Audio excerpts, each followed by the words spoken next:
हरे कृष्णा। आप सभी को आप सभी का एक बार पुनः स्वागत है लेवल 2 भगवत गीता के इस सत्र में। आज हम अध्याय 9 से अपना शुभारंभ करते हैं कक्षा का। तो ये जो अध्याय है ये भक्ति योग जिसे बोला गया है, लेकिन अध्याय 12 को भक्ति योग कहा जाता है। और 7 से 12 जो अध्याय है ये भक्ति योग प्रधान बोले जाते हैं। पर ये जो 12वां अध्याय अब हम जो आज पढ़ने जा रहे हैं ये पूरी तरह से भक्ति योग के बारे में है। इसमें पूरी तरह से भगवान जो है भक्ति योग के विषय में बताने जा रहे हैं। तो ये अध्याय में बताएगा कि भक्ति योग क्यों श्रेष्ठ है और इसका सही तरीका क्या है। यानी कि भगवान हमें बहुत सारी ऐसी विधियां बताएंगे जिनके माध्यम से हम भगवान तक पहुंच सकते हैं। तो ये कौन कौन सी विधियां हैं ये हम जानेंगे इस अध्याय में। तो सबसे पहला जो श्लोक है वो अर्जुन द्वारा कहा गया है। जी प्रभु जी, सुधीर प्रभु जी, आप पहला श्लोक हाँ। पढ़िए। अध्याय अध्याय 12 भक्ति योग। भक्ति योग का ये आखिरी अध्याय है। 6 योग कर्म योग पे आधारित, 6 भक्ति योग पे और 6 ज्ञान योग पे। तो ये भक्ति योग का लास्ट अध्याय है। अध्याय 12 भक्ति योग। अर्जुन उवाच एवं सतत युक्ता ये भक्ता स्वाम पर्युपासते चाप्यक्षरं व्यक्तम तेषां के योग वित्तमाह। हरे कृष्णा। हरे कृष्ण।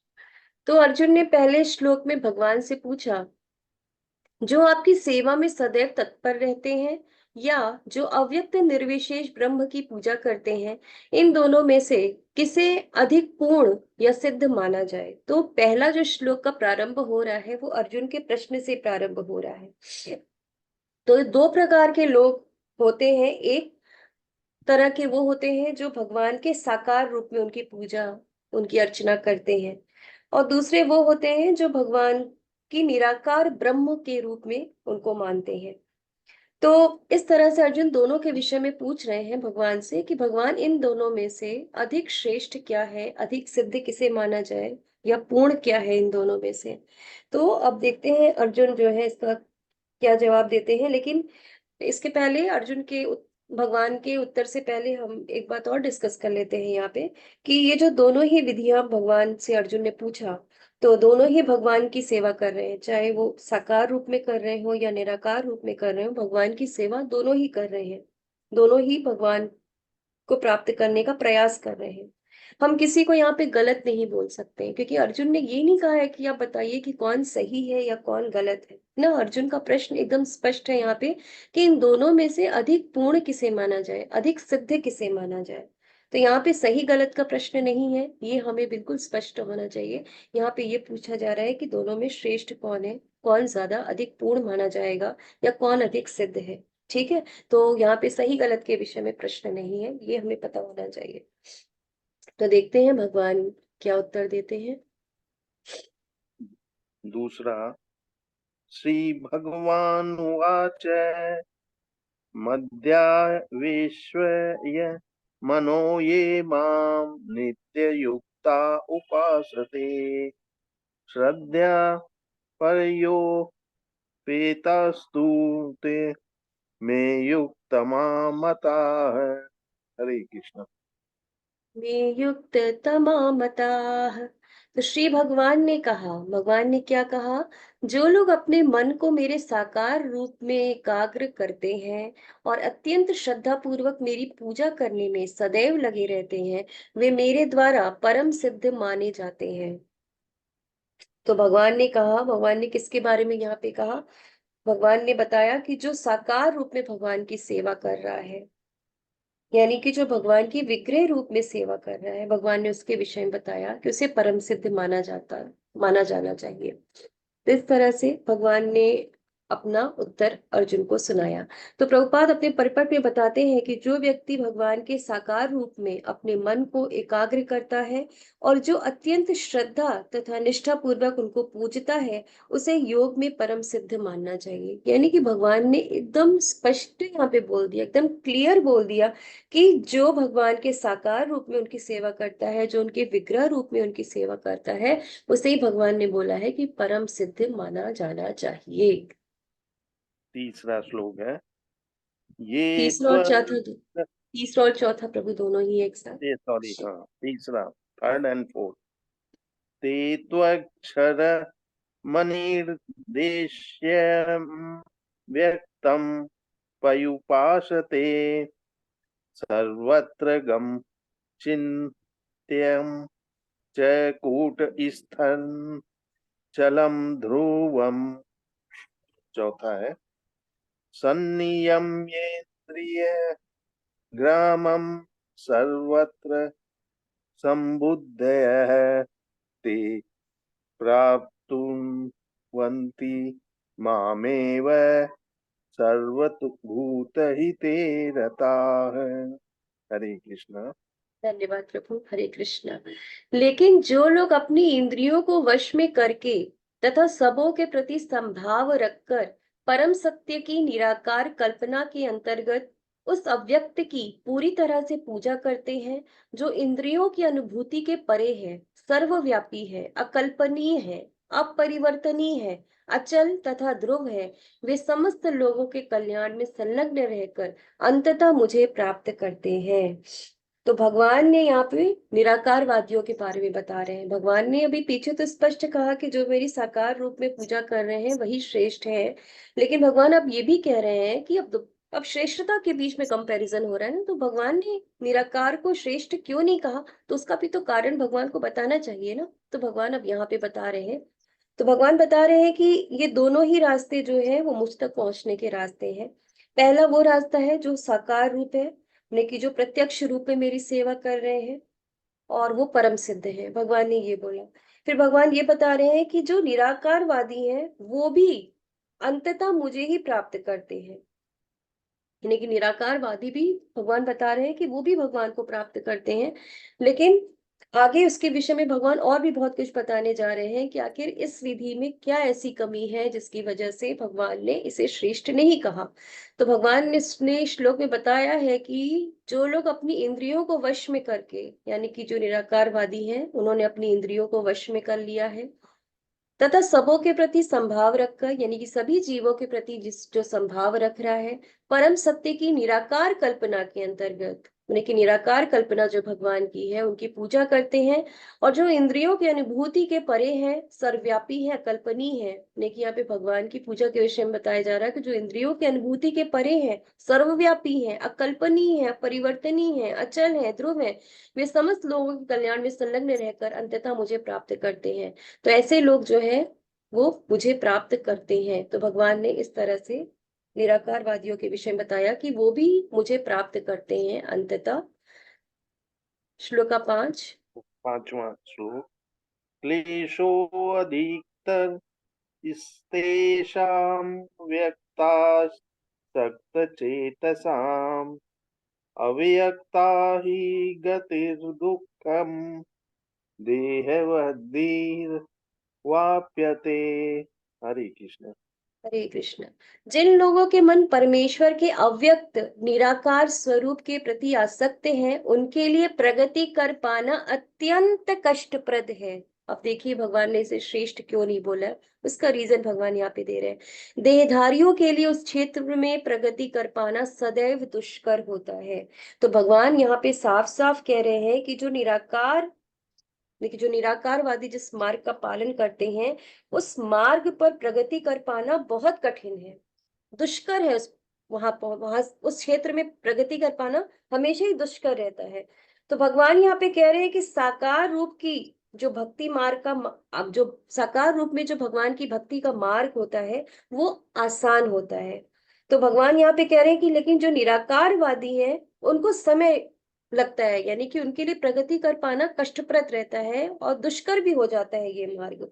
तो ज्ञानी लोग जो होते हैं वही इस मार्ग को हमेशा चुनते हैं, निराकारवादी मार्ग को चुनते हैं। जैसे कि अध्याय 7 में हमने एक श्लोक पढ़ा था, बहुना जन्म नाम मन्ते ज्ञानवान माम प्रपद्यन्ते।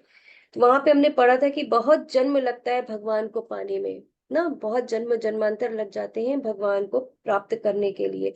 ऐसा क्यों है? क्योंकि ये जो ज्ञानी होते हैं ये अपनी बुद्धि से भगवान को समझना चाहते हैं, अपनी बुद्धि से भगवान को प्राप्त करना चाहते हैं, और कभी भी हम अपनी बुद्धि से भगवान को प्राप्त नहीं कर सकते हैं। तो इसीलिए ऐसे लोगों को हमेशा समय लगता है भगवान को प्राप्त करने में। तो इससे हम ये भी एक उदाहरण से समझ सकते हैं कि जैसे हम हरे कृष्ण मंत्र का जब जाप करते हैं, ऐसा हमने बहुत बार क्लास में डिस्कस किया है कि जब हम भगवान का जपा करते हैं तो हमारा ध्यान जो है वो हमेशा भटकता रहता है, एक माला भी हमसे ढंग से नहीं हो पाती है। जब हरे कृष्ण कृष्ण कृष्ण हरे हरे, हरे राम राम राम हरे हरे माला पे जब जाप करना शुरू करते हैं तो मन तुरंत इधर उधर अपने दोस्तों में, रिश्तेदारों में, पुरानी बातों में, बहुत सारी जगह घूमने लगता है। तो एक माला भी हमारी ढंग से नहीं हो पाती है। तो सोचिए आप कि जो लोग निराकारवाद में भगवान का ध्यान करते हैं, तो क्या ये आसान हो पाएगा उनके लिए ध्यान लगाना आज के समय में? तो भगवान ऐसे लोगों को कह रहे हैं कि जो लोग निराकार को मानते हैं उन्हें चल देखिए, भगवान की प्राप्ति तो होती है पर ये मार्ग जो है वो बहुत ही कष्टप्रद है और बहुत ही दुष्कर रहता है। और अच्छा भगवान ने चाचा। अध्याय 7 में भी उन्हें अल्प बुद्धया भी बोला है कि जो निराकारवादी होते हैं, अव्यक्तम व्यक्तिमापन्नम मन्यंत्रे माम बुद्धया, यानी कि जो निराकारवाद में मेरी पूजा करते हैं उन्हें भगवान ने अल्प बुद्धिया बोला है, यानी कि कम बुद्धिमान, जिनकी बुद्धि कम होती है वो इस मार्ग को चुनते हैं, भगवान ने ये भी बोला है। श्लोक संख्या 6 और 7। ये तु सर्वाणि कर्माणि मयि सन्न्यस्य मत्पराः अन्येनैव योगेन माम ध्यायन्त उपासते। सातवां है, तेषामहं समुद्धर्ता मृत्यु संसार सागरात् भवामि च चिरात् पार्थ मध्यावेशित चेतसाम। हरे कृष्ण। हरे कृष्ण प्रभु। जो अपने सारे कार्यों को मुझ में अर्पित करके तथा अविचलित भाव से मेरी भक्ति करते हुए मेरी पूजा करते हैं और अपने चित्तों को मुझ पर स्थिर करके निरंतर मेरा ध्यान करते हैं, उनके लिए हे पार्थ, मैं जन्म मृत्यु के सागर से शीघ्र उद्धार करने वाला हूँ। तो जैसे साकारवादी निराकारवादी हमने पढ़ा, तो भगवान ने बताया कि दोनों में श्रेष्ठ साकारवादी होते हैं। निराकारवादियों के लिए मुझ तक पहुंच पाना यानी कि ये मार्ग थोड़ा दुष्कर होता है। तो ये बिल्कुल वैसे ही हम समझ सकते हैं जैसे सूरज और उसकी रोशनी ना, और फूल और उसकी सुगंध। तो सूरज और उसकी रोशनी हमेशा साथ में रहते हैं, तो ये दोनों ही भगवान के एक तरह से रूप है, साकार और निराकार। तो जैसे सूरज साकार है और उसकी रोशनी निराकार मान सकते हैं, या फूल साकार है और सुगंध उसकी जो होती है वो भी फूल के आसपास ही होती है, तो उसको निराकार मान सकते हैं। तो इसी तरह से जो साकार और निराकार है ये दोनों ही भगवान के ही रूप है और दोनों ही साथ में रहते हैं। अब ये हम डिपेंड करता है माने कि कौन सा व्यक्ति किस रूप में भगवान की उपासना, भगवान की पूजा करना चाह रहा है।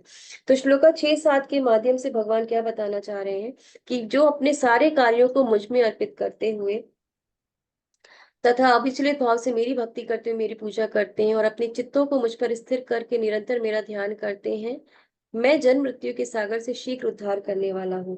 तो भगवान यहाँ पे बता रहे हैं कि जो मेरी भक्ति में कि भगवान की भक्ति में जो अनन्य भाव से लगे हुए भक्त हैं, क्योंकि ऐसे भक्त जो भगवान की भक्ति में अनन्य भाव से लगे हुए हैं, तो भगवान कह रहे हैं कि वो उन्हें स्वयं जन्म मृत्यु के सागर से पार लगाते हैं, यानी कि भगवान उसका जो एक रिस्पॉन्सिबिलिटी है वो खुद लेते हैं कि जन्म मृत्यु के सागर से जो उसका उद्धार है, भगवान कह रहे हैं कि उसकी जिम्मेदारी मैं स्वयं लेता हूँ, मैं स्वयं इस बात की रिस्पॉन्सिबिलिटी लेता हूँ।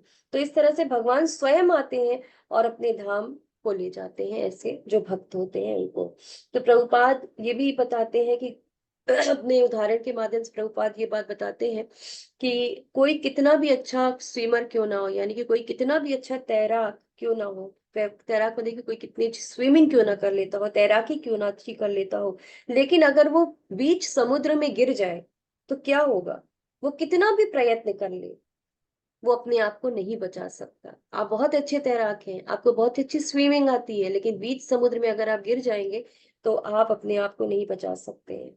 लेकिन अगर उसी समय कोई आ जाए नौका लेकर के ना, और आपका हाथ पकड़ के आपको अपनी नौका में बैठा ले, तो आप आसानी से बच सकते हैं ना। फिर आपको कोई चिंता नहीं, क्योंकि कोई आया है जो आपको अपनी नौका में बैठा लिया है और आपको समुद्र पार करा करके ले जाएगा। तो इसी प्रकार जो भगवान होते हैं, हम लोग कहाँ पे हैं इस समय, हम लोग भौतिक रूपी जो ये सागर है, हम लोग वहीं पे तो फंसे हुए हैं ना। तो भगवान जब अपनी नौका लेकर के आते हैं, अपना हाथ हमारी तरफ बढ़ाते हैं, तो हमारा हाथ जब वो थाम लेते हैं, तो इस भव सागर, ये संसार रूपी जो भव सागर है, उससे हमें पार करा ले जाते हैं। तो ये भवसागर क्या है? ये भवसागर जन्म मृत्यु का सागर है, जन्म मृत्यु जरा व्याधि रूपी ये सागर है, जहां से हमारा भगवान ही उद्धार कर सकते हैं, अन्य कोई उद्धार नहीं कर सकता। 8वां श्लोक आप है। लोगों ने एक पिक्चर भी देखा होगा जहाँ पे भगवान जो है, एक भक्त अपना हाथ ऊपर किए हुए है और भगवान गरुड़ पे बैठ के आए हैं, उसका हाथ थाम रहे हैं। तो भगवान ही हमें इस भवसागर से तार सकते हैं। आगे हम देखते 8वां हैं श्लोक। श्लोक संख्या 8। जी प्रभु। मय्येव मन आद्यत् स्व मयि बुद्धिं निवेशय निवसिष्यसि मध्येव अत ऊर्ध्वव्यं न संशयम्। हरे कृष्णा। हरे कृष्ण प्रभु। संशय। मुझ भगवान में अपने चित्त को स्थिर करो और अपनी सारी बुद्धि मुझ में लगाओ, इस प्रकार तुम निस्संदेह मुझ में सदैव वास करोगे। तो अर्जुन से भगवान कह रहे हैं कि हमें हमेशा भगवान के बारे में सदैव चिंतन करना चाहिए। तो यहाँ से अब श्लोका संख्या 8 से भगवान हमें अलग अलग अब स्टेप्स बताने जा रहे हैं कि किस तरह से हम भगवान तक पहुंच सकते हैं। तो सबसे पहले भगवान ने बताया कि तुम मेरे बारे में चिंतन करो। कैसे चिंतन करो? तो ये एक उदाहरण से समझते हैं। जैसे कि जैसे मछली ना, जब अपने अंडों को, अपने के अंडों को जब देखती है, तो देख करके ही उसकी देखभाल करती है। अपने कि उसके सामने उसके अंडे होते हैं, उनको देखती है और इस तरह से उसकी देखभाल करती है। चिड़िया क्या करती हैं, जो बर्ड्स होती है वो क्या करती हैं, वो अपने जो अंडे होते हैं उनको स्पर्श करके उनकी देखभाल करती हैं। लेकिन जो कछुआ होता है वो क्या करता है? कछुआ जो है वो रेत के किनारे अपने अंडों को रेत में दबा देता है ना। जब नदी के किनारे या फिर समुद्र के किनारे जो रेत होती है, वहां पे अपने अंडों को क्या करता है? दबा देता है। और जब दबा देता है तो क्या वो उसको देख पाता है? नहीं देख पाता है ना, कभी भी नहीं देख पाता। तो ना ही वो स्पर्श कर पाता है अपने अंडों को और ना ही वो देख पाता है अपने अंडों को। लेकिन वो उन अपने अंडों का हमेशा चिंतन करता रहता है, उनके विषय में हमेशा सोचता रहता है। तो उसी तरह से, इसी उदाहरण से हम समझ सकते हैं कि उसी तरह से भगवान कहाँ है? भगवान अपने धाम में है। पर हमें उनका चिंतन निरंतर करते रहना है, एक कछुए की तरह। हमें भगवान का चिंतन हमेशा करते रहना है। तो इस तरह से हम भगवान को महसूस कर सकते हैं, रियलाइजेशन कर सकते हैं। और इस तरह से हमें भक्ति पे जो स्टेप्स भगवान ने बताए हैं, इस तरह से भगवान का हम चिंतन हमेशा कर सकते हैं। तो भगवान ने सबसे पहले जो विधि बताई भक्ति की, वो ये बताई कि अर्जुन, मेरा तुम चिंतन करो, अब मेरे में अपने चित्त को स्थिर करो, मेरे में अपनी बुद्धि को लगाओ। इस तरह से निस्संदेह मुझ में सदैव वास करोगे। तो इस तरह से भगवान ने ये पहली विधि बताई कि किस तरह से भगवान की भक्ति हम कर सकते हैं। श्लोका संख्या 9। अथ चित्तं समाधुधातुं न शक्तोऽस्ति मयि स्थिरम् अभ्यासयोगेन ततो मामिच्छाप्तं धनंजय। हरे कृष्ण। हरे कृष्ण। हे अर्जुन, हे धनंजय, यदि तुम अपने चित्त को अविचल भाव से मुझ में स्थिर नहीं कर सकते, तो तुम भक्ति योग के विधि विधानों का पालन करो। इस प्रकार तुम मुझे प्राप्त करने की चाह उत्पन्न करो। तो भगवान कह रहे हैं कि ठीक है, अगर तुम्हारा मन, कोई कह सकता है ना कि भगवान मेरा चित्त आप में नहीं लग रहा है, मैं चिंतन नहीं कर पा रहा हूँ, तो भगवान कह रहे हैं कोई बात नहीं। अगर तुम्हारा मन मुझ में नहीं लग रहा है, तो कम से कम भक्ति के नियमों का तुम पालन करो। जो भक्ति के नियम है उनका तुम क्या करो? पालन करो। और इस तरह से भक्त बनने का प्रयास करो ना, विधि विधानों का पालन करो और भक्त बनने का प्रयास करो। तो इस तरह से भगवान बता रहे हैं कि अगर भगवान में हमारा मन नहीं लग पा रहा है, तो हम भक्ति के नियमों का पालन करके भी हम उस स्तर तक पहुंच सकते हैं। यानी कि चिंतन करने का जो स्तर है वहां तक हम पहुंच सकते हैं। तो जब हम भगवान का भक्ति करेंगे, भक्ति के नियमों का पालन करेंगे, एक अच्छा भक्त बनने का प्रयास करेंगे, तो धीरे धीरे भगवान का चिंतन भी कर सकेंगे। तो अभी हम क्या करते हैं, भगवान की जितनी भी माला कर सकते हैं, हो सकता है आप में से कुछ लोग 16 माला करते हैं, हो सकता है कोई 25 माला करता हो डेली, हो सकता है कोई 4 माला ही करता हो। तो जितनी भी माला हम हरे कृष्ण महामंत्र का कर रहे हैं, तो ये भक्ति के नियम का हम पालन ही कर रहे हैं। 4 नियमों का जो पालन हमें बताया है हमारे संस्था ने, या फिर प्रभुपाद ने जो हमें बोला है 4 नियमों का पालन करने के लिए, तो ये भक्ति के नियम ही है। जो हम बोलते हैं कि अपनी इंद्रियों को भगवान की सेवा में लगाओ, तो ये भी भक्ति के नियम का पालन ही करना हुआ। तो इस तरह से जब हम नियमों का पालन करते हैं, एक अच्छा भक्त बनने का प्रयास करते हैं, तो धीरे धीरे वो अवस्था आ सकती है जब हम भगवान का चिंतन कर सके।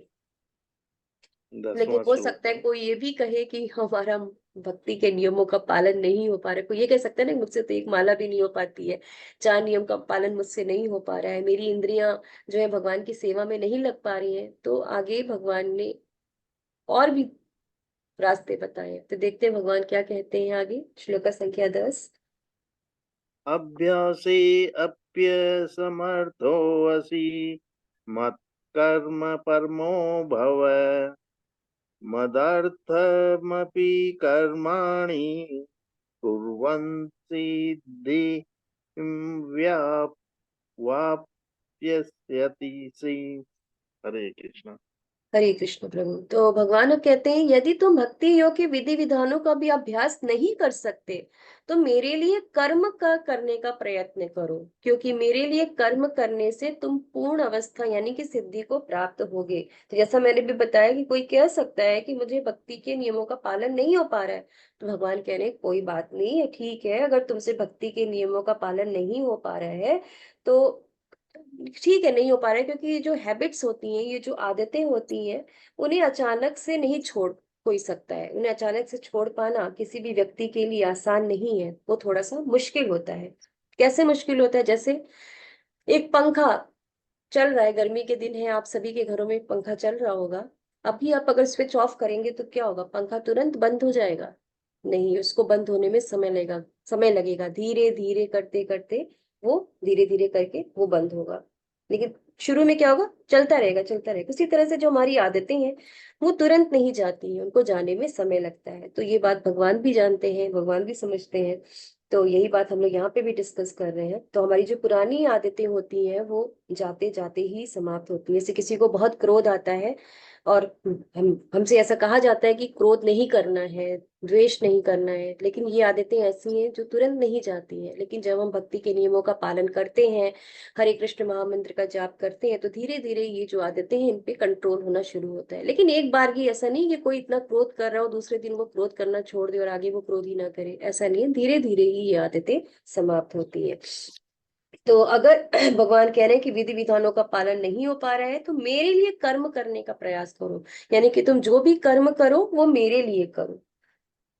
कैसे करो, जैसे अगर कोई मंदिर कोई भक्त बना रहा है, तो उसकी हम सहायता कर सकते हैं। अगर आपके पास कोई ऐसा टैलेंट है कि आप भगवान की सेवा कर सके, तो अपना टैलेंट भी लगा सकते हैं। जैसे कि आप सॉफ्टवेयर कोई ऐसा बना सकते हैं जो भगवान से रिलेटेड हो, या फिर इस तरह से हो कि जो कोई भगवान को, जो कोई किसी को भक्ति में जोड़ सके। या फिर इस तरह के कार्य कर सकते हैं कि लोगों को भक्ति से जोड़ने का प्रयत्न करें। जैसे कि आप भगवान की, अगर आपकी पेंटिंग अच्छी है, तो आप अच्छी पेंटिंग्स बना सकते हैं। जैसे हम लोग यूट्यूब पे देखते हैं कि बहुत सारे ऐसे भक्त हैं जो भगवान की बहुत सुंदर सुंदर पेंटिंग्स बनाते हैं। जैसे मैंने भी आप लोगों को बताया था कि हमारे भी इस्कॉन में जो पेंटिंग्स हम देखते हैं, उन्हें भक्तों ने बनाया, ब्रह्म संहिता का रेफरेंस लेकर के। और प्रभुपाद के समय में भी उनके शिष्य थे जिन्होंने ये सारी पेंटिंग्स बनाई है। तो अगर आप जैसे कोई टेलर है, तो भगवान के वस्त्र जो है वो सिल सकता है। कोई किसी की दुकान है कपड़ों की, तो भगवान की सेवा में कपड़ों को दे सकता है। तो भगवान कह रहे हैं कि तुम मेरे लिए कर्म करने का प्रयास करो। तो इस तरह से कर्म करने से क्या होगा, धीरे धीरे हमें क्या मिलेगी, हमें शक्ति मिलेगी कि हम भक्ति के नियमों का पालन कर सके। जब भगवान के लिए कर्म करना शुरू करते हैं, तो फिर नियमों का पालन करना भी धीरे धीरे हम शुरू कर देते हैं। और जब नियमों का पालन करना हम शुरू कर देते हैं, तो धीरे धीरे भगवान का चिंतन भी हम करना शुरू कर सकते हैं। तो जैसे अभी हम लोग के टेम्पल में देखिए ना, बहुत सारे ऐसे भक्त हैं जो बहुत सारी सेवाएं दे रहे हैं। जैसे बहुत सारे भक्त हैं जो ऑनलाइन जो है एडमिन की सेवा देते हैं, श्लोका पढ़ने, जैसे प्रभु जी श्लोका पढ़ रहे हैं, माता जी श्लोका पढ़ते हैं, तो ये सेवा ही तो दे रहे हैं ना। सेवा एक तरह से हम अपने जो कर्म है उन्हें भगवान के लिए कर रहे हैं ना। जिस अगर हम चाहें तो इसमें गाना भी गा सकते हैं, फिल्मी गाने गा सकते हैं, अन्य कोई भौतिक कार्य कर सकते हैं, लेकिन हम लोग क्लास में बैठे हैं, भगवान के जो श्लोक हैं उन्हें पढ़ने का प्रयास कर रहे हैं, उनके अनुवाद पढ़ने का प्रयास कर रहे हैं, उन्हें समझने का प्रयास कर रहे हैं, तो यानी कि भगवान के लिए ये कर्म किए जा रहे हैं। तो इस तरह से ही हम भगवान के लिए अगर कर्म करेंगे तो धीरे धीरे हम नियमों का पालन करेंगे और फिर हम भगवान का चिंतन भी कर सकते हैं। अब हो सकता है कुछ लोग ये भी कहें कि मुझसे ये भी नहीं हो पा रहा है, मैं भगवान के लिए कर्म भी नहीं कर पा रहा हूँ। तो देखते हैं भगवान आगे क्या कहते हैं। 11वां श्लोक। अथेतदप्यशक्तोऽसि कर्तुं मद्योगमाश्रितः सर्वकर्मफलत्यागं ततः कुरु यतात्मवान्। हरे कृष्ण। हरे कृष्ण प्रभु। किंतु यदि तुम मेरे इस भावना मृत में कर्म करने में असमर्थ हो, तो तुम अपने कर्म के समस्त फलों को त्याग कर कर्म करने का तथा आत्मस्थित होने का प्रयत्न करो। भगवान कह रहे ठीक है, अगर तुमसे कर्म भी नहीं हो पा रहा है तो तुम कर्म के फलों का त्याग करो। तो यहाँ पे हम इसको समझ सकते हैं कि अगर अभी हमारे में इतनी श्रद्धा नहीं है कि हम भगवान के लिए कर्म कर सकें, क्योंकि भगवान के लिए कर्म करने के लिए श्रद्धा का होना बहुत जरूरी है ना। किसी भी काम को करने के लिए उसके लिए श्रद्धा होनी बहुत जरूरी है। जब तक श्रद्धा नहीं होगी उस काम के लिए, हम वो कार्य नहीं कर सकते हैं ना। अगर खाना बनाना हमें है, अगर हमारी खाना बनाने में श्रद्धा नहीं होगी तो हम कभी खाना अच्छा नहीं बना सकते। हमेशा हमारे में जब भी बनेगा तो उसमें कुछ ना कुछ त्रुटि जरूर होगी। तो उसी तरह से अगर हम गाना गा रहे हैं, गाना गाने में अगर हमारी श्रद्धा नहीं है तो कभी भी हम अच्छा गाना नहीं गा पाएंगे, उसमें कुछ ना कुछ राग जो होगी हमारी ऊपर नीचे हो जाएगी। तो इसीलिए कोई भी कार्य करने के लिए उसमें श्रद्धा होनी बहुत जरूरी है। तो भगवान यही बात कह रहे हैं कि अभी इतनी श्रद्धा अगर नहीं है कि आप भगवान के लिए कोई भी कर्म कर सको, तो कम से कम इतना करो कि जो कर्म है उनके फलों से आसक्त मत हो ना। आसक्त हमें कर्म के फलों को नहीं होना है, बल्कि उनको त्याग देना है। तुम उसका दान कर दो, भगवान कह रहे हैं। तो दान करने से क्या होगा, जो हमारी आसक्ति है वो फिर नहीं रहेगी। यानी कि कर्म फलों पर जब हम दान कर देंगे तो कर्म फलों से हमारी आसक्ति नहीं रहेगी। और इस तरह से कर्म फलों से धीरे धीरे हमारी आसक्ति एक समय के बाद समाप्त हो जाएगी। और जो कर्म फल होते हैं वही हमें हमेशा संसार से बांधने का कार्य करते हैं। तो इस तरह से भगवान कह रहे हैं कि अगर अभी श्रद्धा नहीं है तो कर्म फलों को दान कर दो, कर्म फलों का त्याग कर दो और मेरे में स्थित होने का प्रयत्न करो। तो अगर कोई ये भी कह सकता है कि नहीं, कर्म फलों से तो मेरी आसक्ति बनी हुई है, मैं अभी इतने आसानी से कर्म फलों को त्याग नहीं कर सकता हूँ, तो देखते हैं भगवान आगे क्या कहते हैं। जैसे भगवान ने अध्याय 2 में भी बोला है ना, कर्मण्येवाधिकारस्ते माँ फलेषु कदाचन, लेकिन कर्मों का जो फल है उसे मेरे लिए अर्पित करो। तो यही चीज भगवान ने बोला है, उसका त्याग करो। तो कोई ये भी कह सकते हैं नहीं भगवान, अभी तो फल कभी त्याग नहीं हो पा रहा है मुझसे, मैं क्या करूं। देखते हैं भगवान क्या कहते हैं। श्लोक संख्या 12।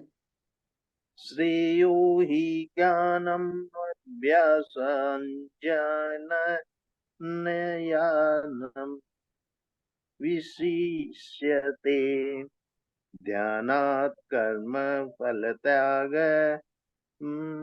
त्यागाच्छन्ति नंदतरम।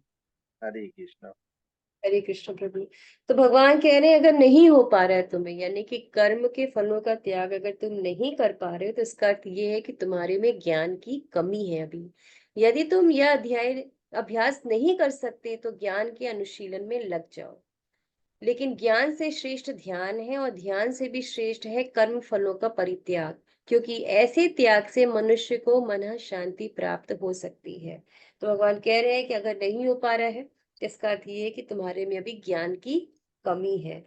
तो तुम ज्ञान को अर्जित करने का प्रयास करो। भगवान यहाँ पे कह रहे हैं कि ज्ञान को अर्जित करने का प्रयत्न करना शुरू कर दो। तो ज्ञान को कैसे अर्जित कर सकते हैं हम? भगवत गीता से ज्ञान अर्जित कर सकते हैं, भक्तों से सुन सकते हैं, गुरु से सुन सकते हैं। तो इस तरह से हम जितना अधिक भक्तों का संग करेंगे, जितना अधिक भक्तों से सुनेंगे, उतना ज्यादा हमें ज्ञान की प्राप्ति होगी। तो भगवान के बारे में इस तरह से जब हम सुनते रहेंगे तो धीरे धीरे क्या होगा, हमारी श्रद्धा भगवान के प्रति बढ़ेगी। और जब भगवान के प्रति श्रद्धा बढ़ेगी तो क्या होगा, हम कर्म फलों का त्याग कर पाएंगे। और जब फलों का जब हम त्याग कर पाएंगे तो फिर भगवान के लिए कर्म करना भी शुरू कर देंगे।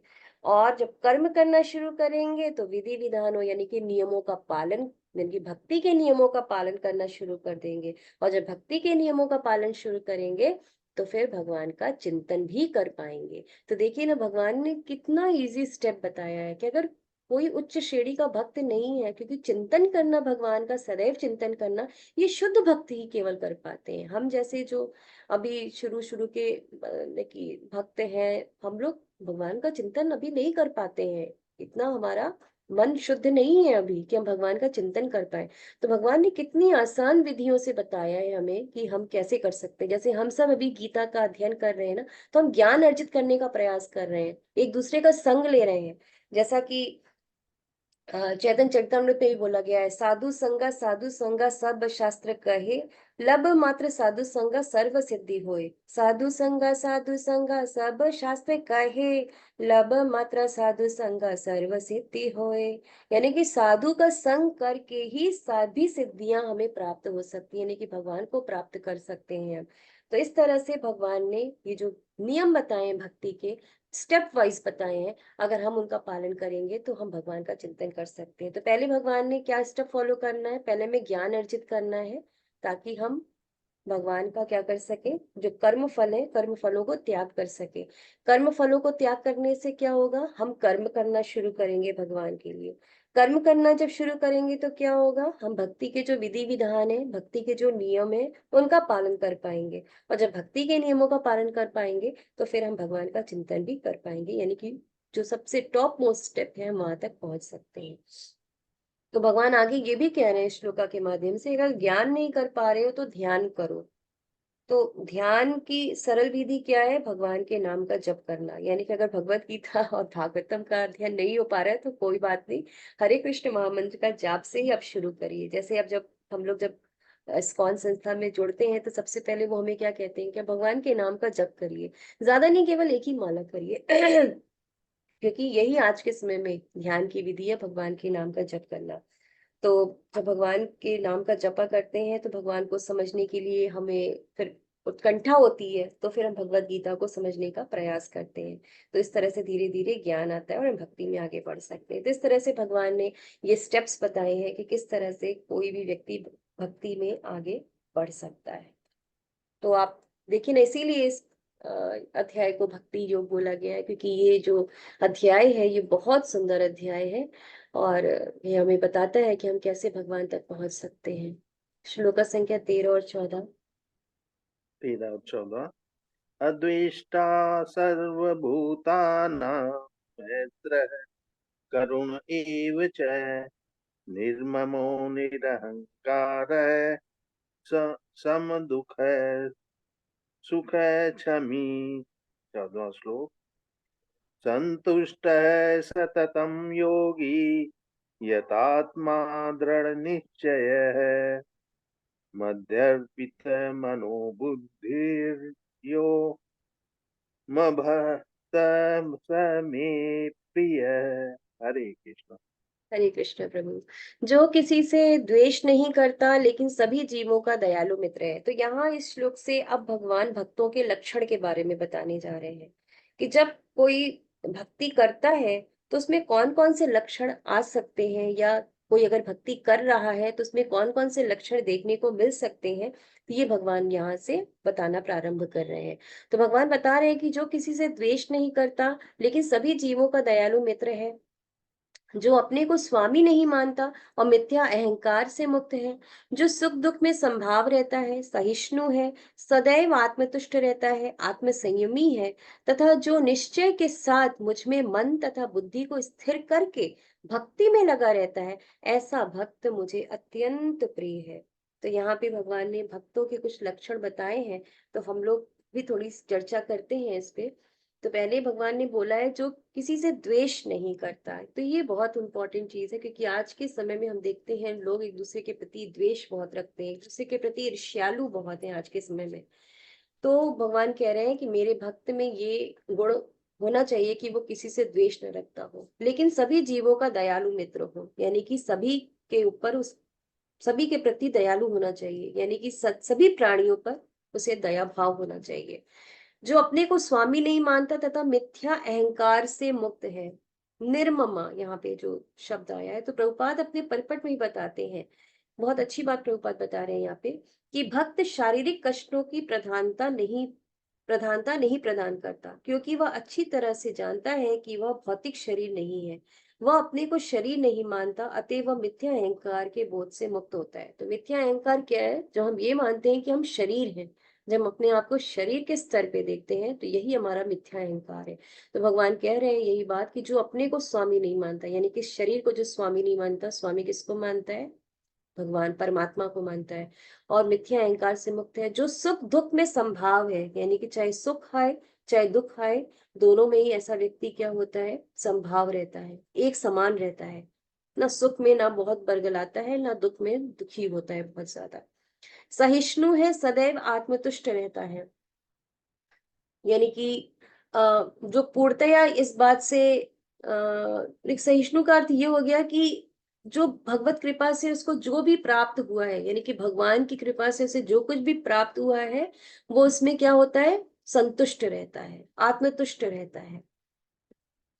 और आत्म संयमी है, और जो निश्चय के साथ मुझ में मन तथा बुद्धि को स्थिर करके भक्ति में लगा रहता है, यानी कि आत्म संयमी का मतलब कि उसकी इंद्रियां उसके वश में है, पूरी तरह से उसने अपनी इंद्रियों को अपने वश में किया हुआ है, और इस तरह से अपनी मन को और बुद्धि को उसने स्थिर कर लिया है, और पूर्ण रूप से भक्ति में लगा हुआ है। तो भगवान कह रहे हैं कि ऐसा भक्त मुझे अत्यंत प्रिय है।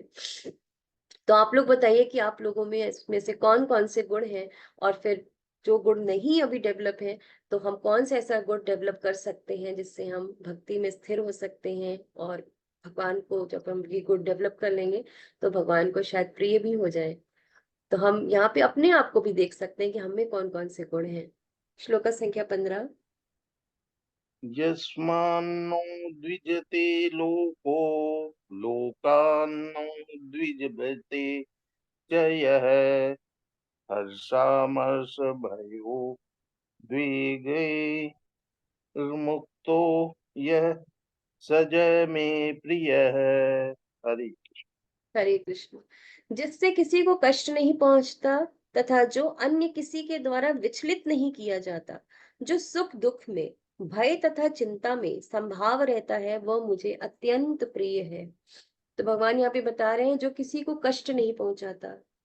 देखिए, ऐसा व्यक्ति जो कभी किसी का कष्ट ना देख पाता है, ना वो ये प्रयास, ना ही कभी वो ये चाहता है कि उसकी वजह से कभी किसी को कष्ट हो, तो भगवान कह रहे हैं ऐसा भक्त मुझे बहुत प्रिय है।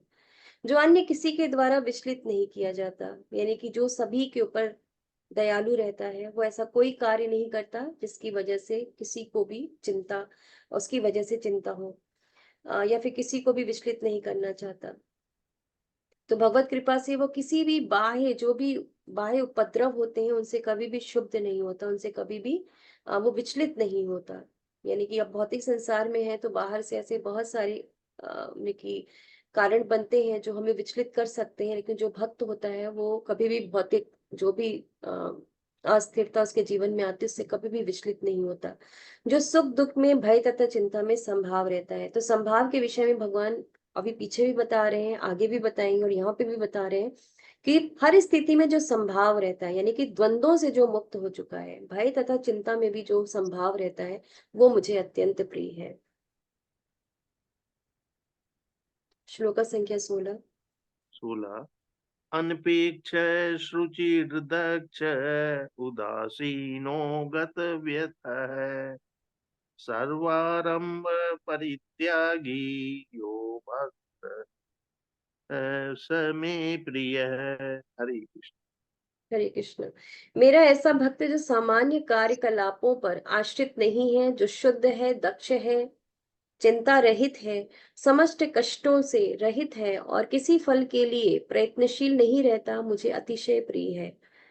जो सामान्य कार्यकलापों पर आश्रित नहीं है, जो शुद्ध है। तो यहाँ प्रभुपाद अपने परपट के माध्यम से हमें बता रहे हैं, बहुत अच्छा उदाहरण देकर के, भक्त को धन दिया जा सकता है, किंतु उसे धन अर्जित करने के लिए संघर्ष नहीं करना चाहिए। भगवत कृपा से यदि उसे स्वयं धन की प्राप्ति हो तो वह उद्विग्न नहीं होता। स्वाभाविक है कि भक्त, अब ये आगे बता रहे हैं, तो जो सामान्य कार्यकलापों पर आश्रित नहीं रहता, यानी कि धन के लिए वो सामान्य कार्यकलापों पर आश्रित नहीं रहता है भक्त। यानी कि अगर उसे धन मिल जाए तो ठीक है, लेकिन उसे प्राप्त करने के लिए वो अनावश्यक ऐसे कोई कार्य नहीं करता कि सामान्य कार्यकलाप, लेकिन ऐसा कोई कार्य नहीं करता कि धन के लिए ही वो पूरे दिन लगा रहे। तो जो भक्त होते हैं वो सामान्य चीजों से अगर उन्हें धन की प्राप्ति हो गई तो ठीक है, नहीं तो फिर वो उस पर आश्रित नहीं रहते। जो शुद्ध है, तो शुद्ध के बारे में प्रभुपाद बताते हैं कि जो भक्त है वो दिन भर में 2 बार स्नान करता है और भक्ति के लिए प्रातः काल जल्दी उठता है। तो इस प्रकार से वो बाहर से और भीतर से स्वच्छ रहता है। यानी कि स्वच्छ रहने, शुद्ध का अर्थ ये हुआ कि हमें बाहर से भी स्वच्छ रहना है और अंदर से भी स्वच्छ रहना है। यानी कि बाहर स्नान के, जब स्नान करके शुद्ध रखना है अपने शरीर को, और अंदर अपने मन को शुद्ध करके आंतरिक रूप से भी हमें शुद्ध रहना है।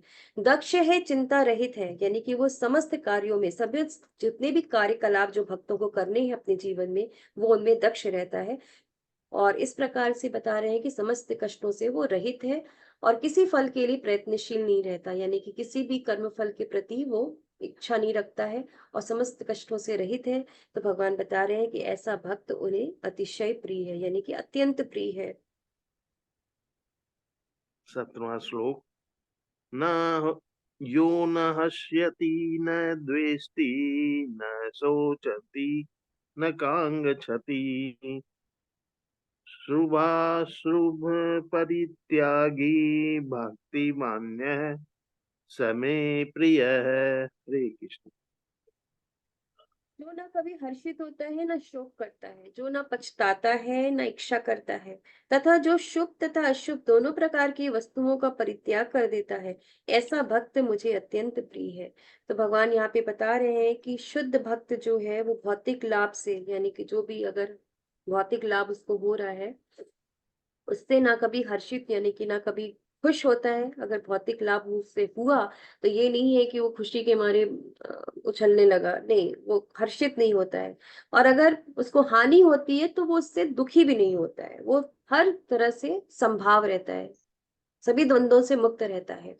जो ना तो पछताता है ना इच्छा करता है, यानी कि अगर उसको, जैसे प्रभुपाद अपने पद पद में बता रहे हैं कि उसको कभी किसी चीज की अभिलाषा नहीं रहती है, शुभ और अशुभ दोनों प्रकार की वस्तुओं का परित्याग कर देता है, यानी कि वो द्वंद्वों से मुक्त हो चुका है। यानी कि शुभ हो रहा है तो भी उसके लिए कोई फर्क नहीं पड़ता, अशुभ हो रहा है तो भी उसे कोई फर्क नहीं पड़ता है। वो सभी सभी हमने कि जो भी उसके जीवन में जो कुछ भी घटना या घटना चक्र चलता रहता है, घटनाक्रम चलता रहता है, वो सभी परिस्थितियों में संभाव रहता है, सभी स्थितियों में एक समान रहता है।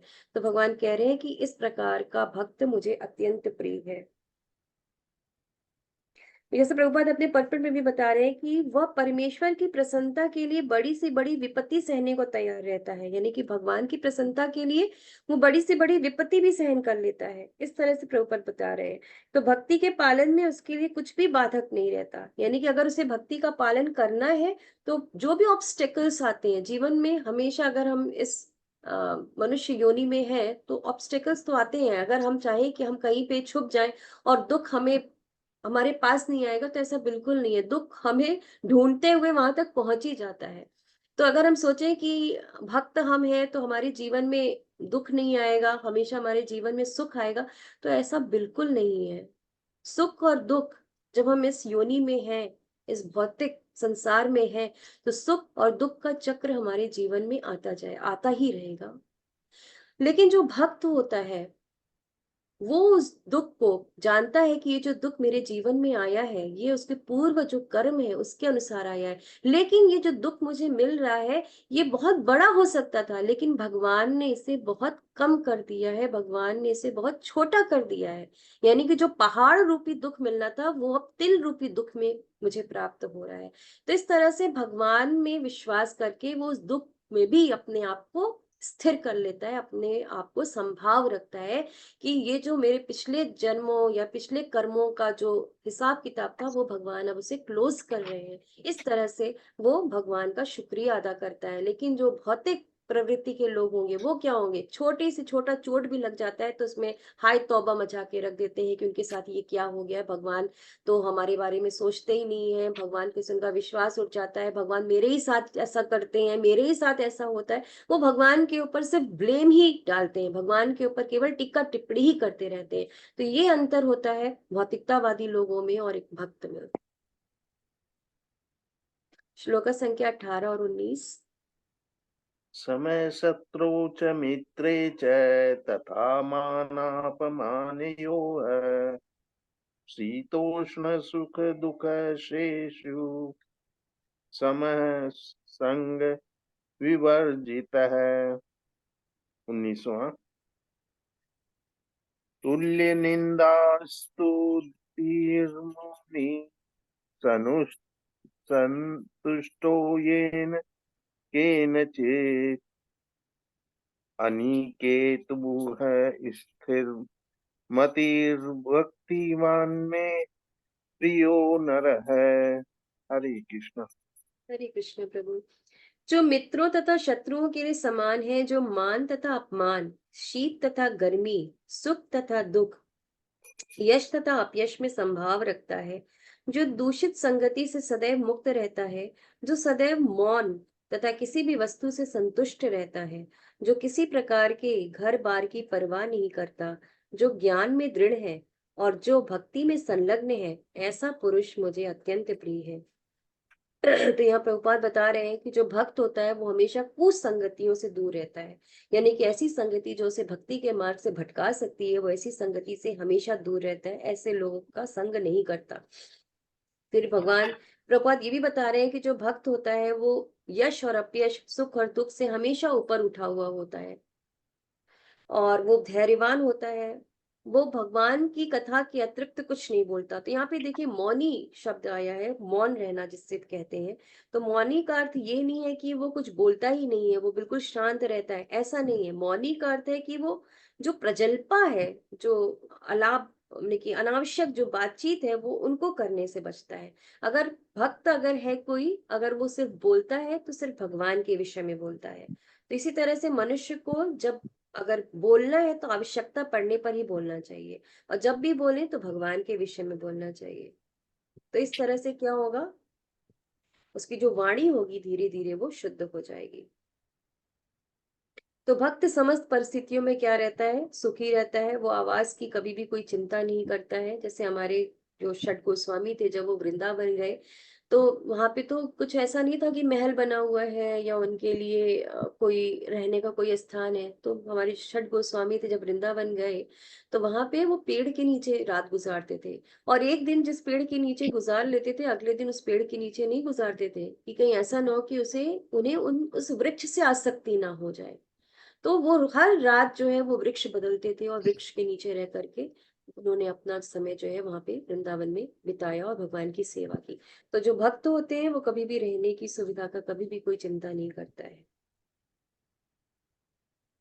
तो भगवान कह रहे हैं ऐसे भक्त मुझे अत्यंत प्रिय हैं। और आ, अभी इस अध्याय का आखिरी श्लोक हम लेते हैं, श्लोक संख्या 20।